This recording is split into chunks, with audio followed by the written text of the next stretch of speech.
Tiba saatnya Indonesia untuk memilih. Assalamualaikum warahmatullahi wabarakatuh. Sobat pemilih, selamat datang di teras Rumah Pintar Pemilu KPU Kota Pekanbaru. Pada siang hari ini kita kembali berjumpa dengan sobat pemilih. Kita kedatangan tamu dari Kordif Sosialisasi Pendidikan Masyarakat dan SDM KPU Provinsi Riau, Bapak Nugroho Noto Susanto MSI. Selamat datang Bapak di teras Rumah Pintar RPP KPU Kota Pekanbaru. Terima kasih Bu Yeli. Assalamualaikum warahmatullahi wabarakatuh. Mudah-mudahan teman-teman sobat pemilih, teman pemilih di Kota Pekanbaru sehat walafiat. Bapak sehat? Alhamdulillah sehat sekali, dan tadi sudah meminum teh panas ya dengan pisang goreng. Itu menandakan saya sehat. Iya, alhamdulillah. Itu yang perlu ya Pak ya di tengah pandemi. Iya, benar sekali.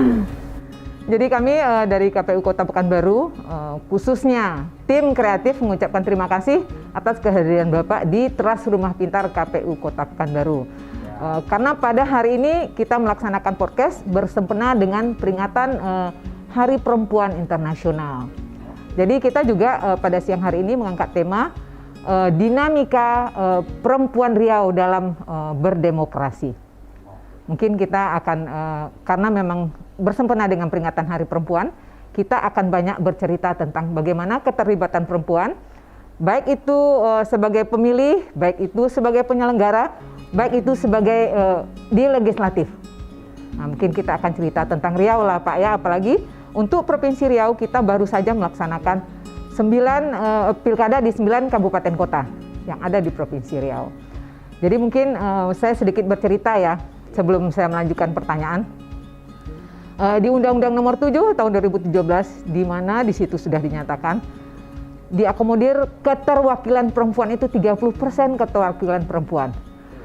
Baik itu untuk calon-calon anggota legislatif, baik itu di penyelenggara maupun di KPU, di PPK, dan di PPS. Jadi mungkin untuk KPU Kota Pekanbaru, untuk Kota Pekanbaru sendiri, insya Allah kami, saya salah satu keterwakilan perempuan di KPU Kota Pekanbaru. Dan pada pelaksanaan pemilu yang lalu, kita juga sangat memperhatikan itu. Di tingkat ad hoc PPK, ad hoc PPS juga ada keterwakilan perempuan. Tapi memang walaupun belum sampai 30%, tapi alhamdulillah sudah menunjukkan angka yang luar biasa juga ya untuk perempuan ikut serta ikut andil dalam menyelenggarakan pemilu pada 2019 yang lalu. Mungkin sekarang saya ingin bertanya ya kepada Pak Kordif ya, Pak Kordif Nugi, yang lebih familiar dengan panggil Nugi ya Pak. Maaf ya, saya panggil Nugi aja ya Pak Nugi ya. Pada pemilu yang lalu, bagaimana keterlibatan perempuan sebagai penyelenggara di Provinsi Riau? Oke, terima kasih Ibu Yeli dan para pemirsa dari teras Rumah Pintar KPU Kota Pekanbaru. Sebelum saya mencoba untuk menjawab, mengelaborasi pertanyaan Ibu Yeli, tentu saya akan mengucapkan terlebih dahulu selamat Hari Perempuan Internasional kepada seluruh masyarakat yang ada di Pekanbaru, khususnya di Provinsi Riau yang lebih luas lagi dan yang lebih dahsyat lagi se-Indonesia dan dunia. Kenapa harus ada dunianya? Karena ini adalah International Women Days yang jatuh pada 8 Maret 2021. Nah, kalau kita flashback Bu Yeli, sedikit melihat sejarah begitu, seperti kita sedang mengendarai kendaraan, ada kalanya kita harus melihat spion gitu ya, supaya kita bisa menuju masa depan dengan baik gitu. Jadi historis dibaca sebagai sebuah upaya untuk merefleksikan sehingga kita memiliki banyak hikmah, sehingga kita bisa menentukan apa langkah ke depan gitu. Nah, terkait dengan Hari Perempuan Internasional ini, publik perlu tahu tentang bagaimana konteks sejarahnya gitu. Nah, kalau kita baca kejadian ini kan sebenarnya sudah sangat lama sekali terjadi di belahan bumi lain, yaitu di Amerika Serikat, di mana terjadi semacam protes dari kelompok buruh perempuan terhadap para pemilik perusahaan pada saat itu yang dipandang bahwa kebijakan para pemilik modal atau pemilik perusahaan kepada tenaga kerja khususnya perempuan itu sangat diskriminatif gitu Bu ya. Misalnya jam kerja itu tinggi sekali ya, sampai misalnya 12 jam dalam satu hari gitu kan. Ada yang sampai 14 jam, ada yang 10 jam dan seterusnya. Nah itu dipandang sangat menguras energi. Kemudian tidak ada cuti hamil misalnya ya, tidak ada semacam unsur kemanusiaan yang diberikan kepada perempuan ketika mereka sedang berusaha berjuang untuk katakanlah menyukseskan proses kehamilan yang sedang dia terima begitu. Kemudian banyak sekali kebijakan-kebijakan diskriminatif lainnya, sehingga kemudian pada waktu itu gitu dibuatlah semacam gerakan protes, dan gerakan protes itu sampai mereka turun ke jalan rally, dan puncaknya adalah adanya kebijakan misalnya saat ini kita rasakan jam kerja itu hanya 8 jam dalam satu hari. Jadi perjuangan orang bisa bekerja satu hari hanya 8 jam itu adalah perjuangan kaum perempuan gitu ya. Kemudian adanya misalnya kebijakan cuti pada saat perempuan hamil misalnya. Bahkan di beberapa tempat haid saja ada cutinya misalnya. Itu bagian dari perjuangan real perempuan gitu kira-kira. Sehingga wajar kiranya kalau banyak di tempat-tempat negara bangsa lainnya termasuk di Indonesia menetapkan 8 Maret itu sebagai hari peringatan perempuan internasional. Dan di Indonesia kita saat ini mengambil tema yaitu memilih untuk menantang. Nah, terkait tema ini sebenarnya sangat relevan dengan pertanyaan Ibu Yeli tadi ya. Bagaimana misalnya keterlibatan kaum perempuan dalam praktik demokrasi lokal di Provinsi Riau, khususnya kemarin kita sedang menghadapi Pilkada 2020. Dan sebelumnya kita melakukan helat berupa pemilu serentak nasional yang pertama di Indonesia. Dan alhamdulillah terkait dengan penyelenggaraan untuk di Provinsi Riau, para penyelenggara yang memang berjenis kelamin perempuan itu sudah ada, dan Ibu Yeli adalah salah satunya gitu ya. Kalau kita baca antara KPU dan Bawaslu, di KPU sendiri ada sekitar 10 Sri Kandi, sebutan yang populer kita sampaikan sebagai penyelenggara pemilu di tingkat kabupaten kota. Nah, dari 12 kabupaten kota itu ada saat ini ya, per hari ini 2 ketuanya itu berjenis kelamin perempuan gitu ya. Satu di KPU Indragiri Hulu dan yang satu lagi di KPU Kabupaten Kampar yang baru ditetapkan pekan ini Senin kemarin oleh KPU Republik Indonesia. Kemudian kalau di Bawaslu, kalau saya tidak salah ada sekitar 5 orang anggota Bawaslu Kabupaten Kota yang berjenis kelamin perempuan. Kalau kita turunkan lagi di tingkat ad hoc gitu, untuk Pilkada 2020 memang PPK kita belum sampai pada angka 30% minimal ya. Tapi untuk PPS, alhamdulillah bahkan dia melebihi dari 30%. Sangat terwakili ya. Sangat terwakili. Begitu juga di tingkat KPPS. Nah, jadi semakin ke bawah, ternyata justru semakin tinggi keikutsertaan perempuan dalam praktik berdemokrasi sebagai penyelenggara pemilu atau penyelenggara pilkada. Nah, di kabupaten kota belum sampai 30%. Di provinsi malah nggak ada sama sekali perempuan gitu ya. Tetapi kabar baiknya ke depan sebagai penyelenggara pemilu di KPU khususnya, itu KPU RI sudah menerbitkan peraturan KPU yang secara esensi menyatakan bahwa tindakan afirmasi atau affirmative action itu diberlakukan untuk perempuan ketika mereka mengikuti seleksi penyelenggara pemilu.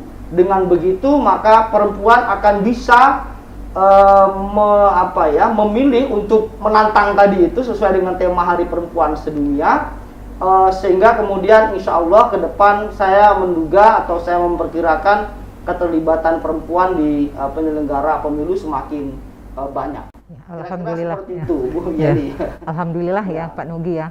Jadi kalau untuk penyelenggaraan pemilu, tingkat keikutsertaan dan tingkat keinginan perempuan itu untuk menjadi penyelenggara cukup luar biasa ya. Iya. Apalagi pada pilkada yang baru saja dilaksanakan di Provinsi Riau yang lalu.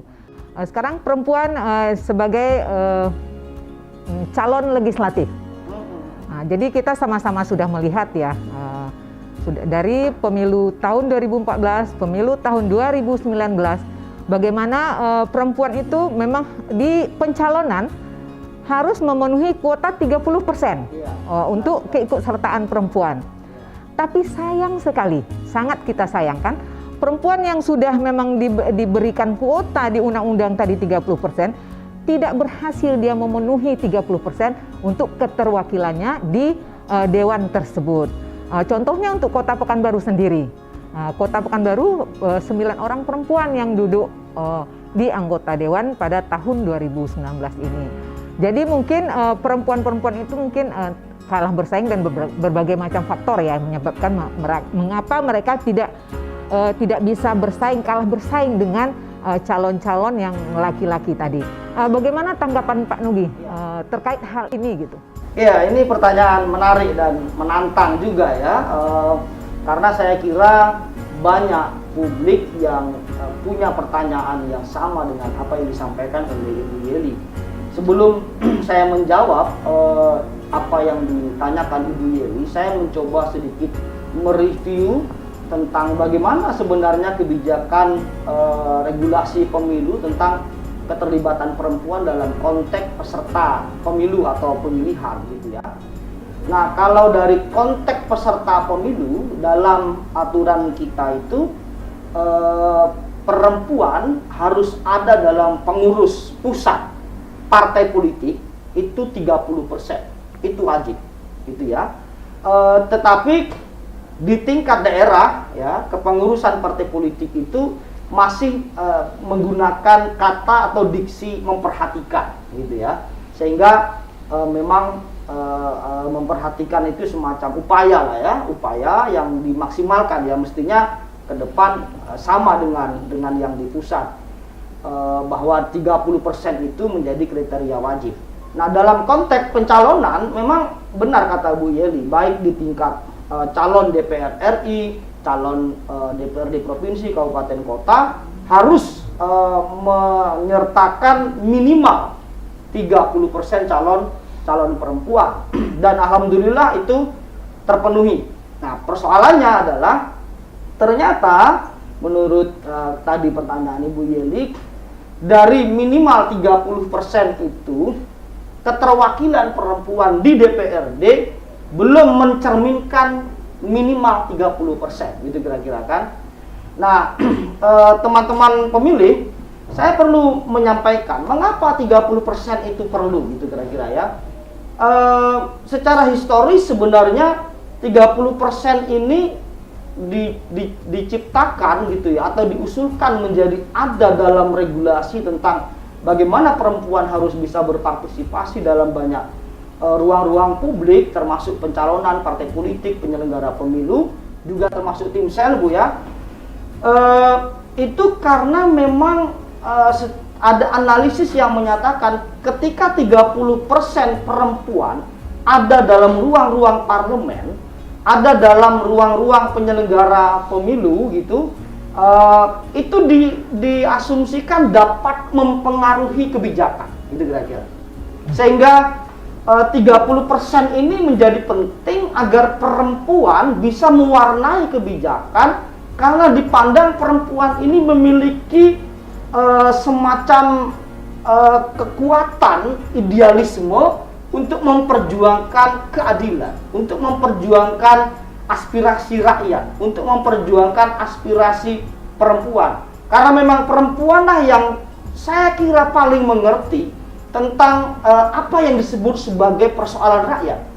Kalau terjadi perbedaan atau misalnya harga ya, misalnya kelonjakan harga naik turun dan sebagainya, yang paling tahu pertama adalah perempuan.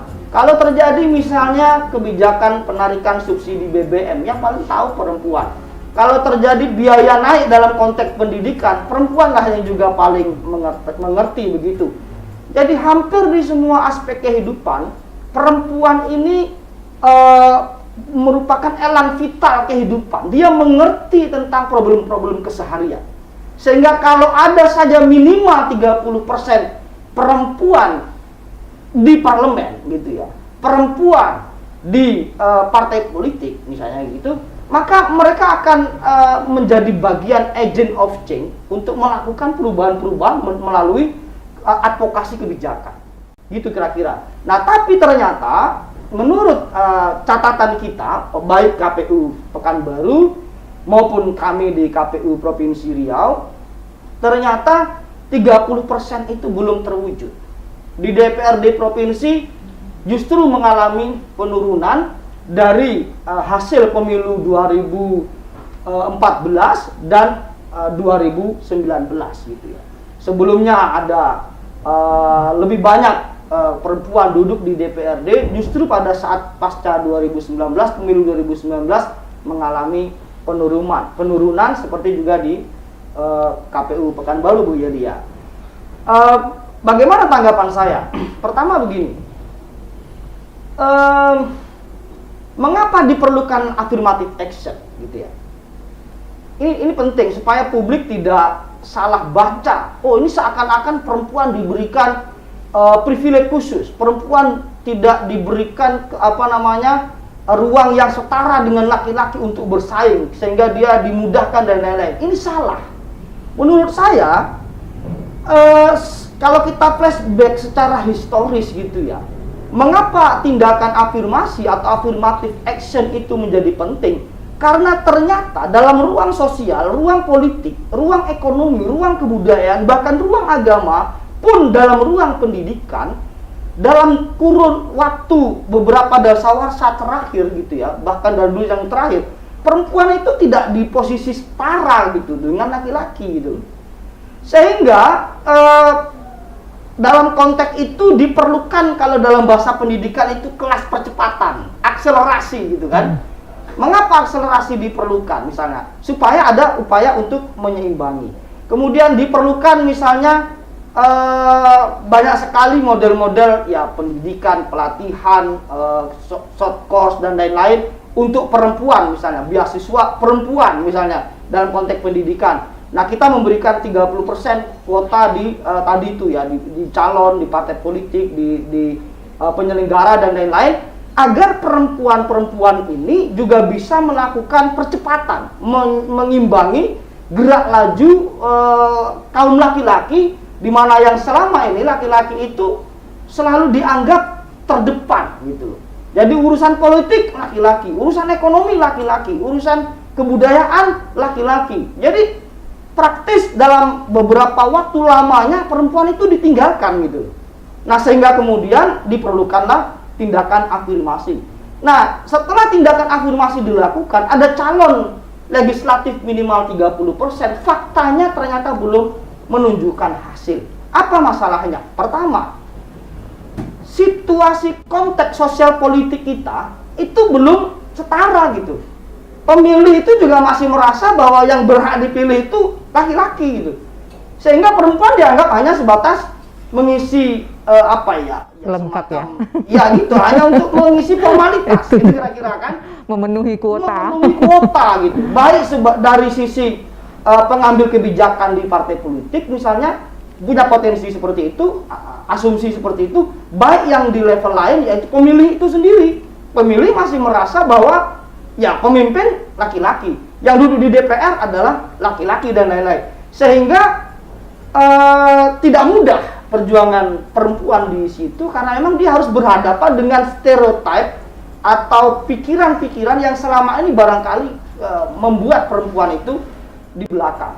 Nah, yang kedua, saya kira memang mengapa perempuan itu belum terpilih gitu ya, menuju 30% di DPRD itu atau di DPR provinsi, kabupaten, atau bahkan DPR RI, ya ini ya soal bagaimana misalnya desain-desain kampanye, bagaimana perempuan bisa menggunakan ruang-ruang kampanye yang lebih kreatif gitu ya. Lalu bagaimana perempuan bisa mengkonsolidasikan kaum perempuan itu sendiri gitu. Saya masih punya asumsi kaum perempuan sendiri belum terkonsolidasi gitu oleh calon-calon perempuan gitu. Sehingga perempuan belum tentu memilih perempuan, padahal data partisipasi pemilih 2019 itu kaum perempuan tinggi sekali dibanding laki-laki. Data pemilih laki-laki lebih banyak daripada data pemilih perempuan, tapi jumlah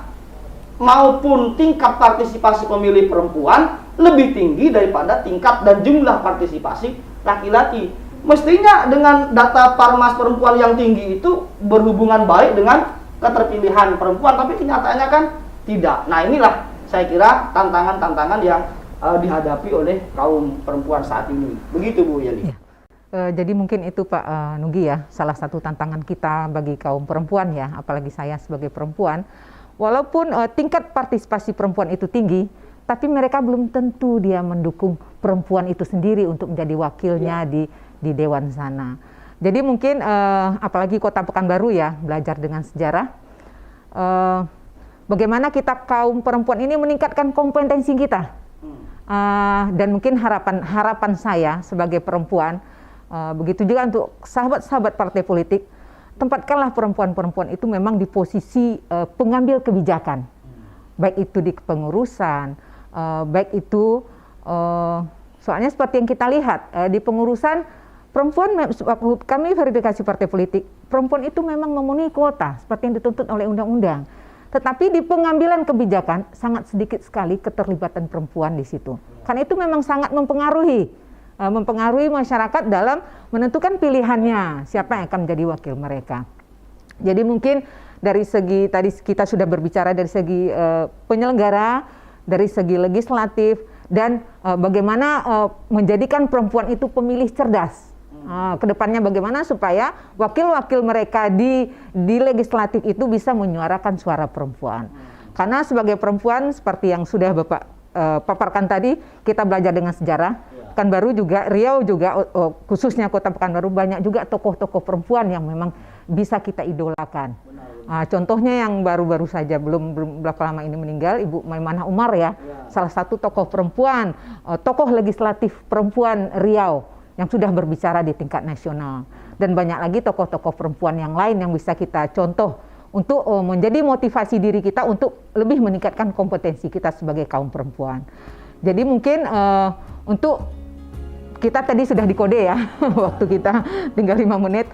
Jadi bersempena dengan peringatan Hari Perempuan Internasional, mungkin saya sebagai yang mendampingi Bapak pada hari ini dialog di Rumah Pintar KPU Kota Pekanbaru, saya mengajak seluruh perempuan-perempuan, baik itu penyelenggara, legislatif, atau sebagai pemilih perempuan, ayo bersama-sama kita tingkatkan kompetensi kita. Bagaimana kita juga bisa berbicara dan mencatatkan sejarah di bumi lancang kuning ini. Mungkin terakhir kami minta sedikit semacam apa gitu dari Pak Nugi. Oke, baik. Iya, semacam closing statement. Itu dia. Pernyataan penutup. Dalam wacana gerakan sosial banyak diketahui bahwa pelaku perubahan itu adalah mereka yang merasa katakanlah dipinggirkan gitu. Jadi kalau ada misalnya penindasan di ruang pabrik, maka buruhlah yang bergerak.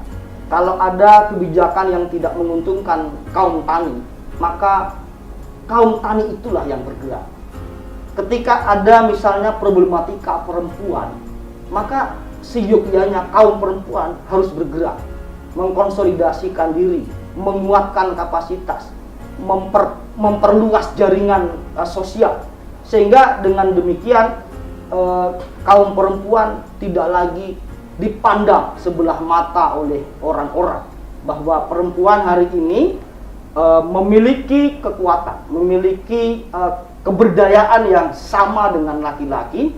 Dan saya kira tema yang diusung pada Hari Perempuan Internasional, yaitu memilih untuk menantang, sangat relevan, di mana perempuan-perempuan harus banyak berkontribusi untuk kebangsaan, untuk kerakyatan. Dan kalau kita boleh jujur, saya kira sudah mulai banyak sekali perempuan-perempuan tangguh, perempuan-perempuan andal yang memang memiliki kecakapan dan memiliki integritas. Gitu ya. Jadi integritas yang saya maksudkan adalah ya dia punya kualitas tapi dia juga punya nilai, gitu kira-kira. Nah, ini yang penting. Nah, kepada kaum perempuan dimanapun Anda berada, dan juga kepada saya pikir laki-laki dimanapun kita berada, mari sama-sama kita hormati kaum perempuan, karena dalam faktanya tidak ada satupun manusia di muka bumi ini yang lahir tanpa melalui rahim perempuan. Maka kalau kita berkaca dari hal itu, maka tidak ada tempat untuk menyampingkan, untuk meminggirkan kaum perempuan. Karena perempuan itu adalah pondasi bangsa, gitu ya. Maka kalau kita mampu menempatkan perempuan pada ruang-ruang yang semestinya, maka insya Allah bangsa itu akan berjaya. Saya kira itu yang bisa saya sampaikan. Selamat Hari Perempuan Internasional. Mudah-mudahan kita berjaya di masa yang akan datang. Terima kasih. Wassalamualaikum warahmatullahi wabarakatuh. Waalaikumsalam warahmatullahi wabarakatuh. Terima kasih Pak Nugi telah hadir di Rumah Pintar KPU Kota Pekanbaru. Mungkin perlu saya sampaikan juga di sini, saya juga akan mengucapkan Selamat Hari Perempuan Internasional. Mungkin sampai di sini perbincangan kita pada siang hari ini. Jangan lupa Sobat Pemilih, support terus channel YouTube KPU Kota Pekanbaru dengan cara like, comment, share, dan subscribe. Terima kasih Pak Nugi. Assalamualaikum warahmatullahi wabarakatuh. Waalaikumsalam.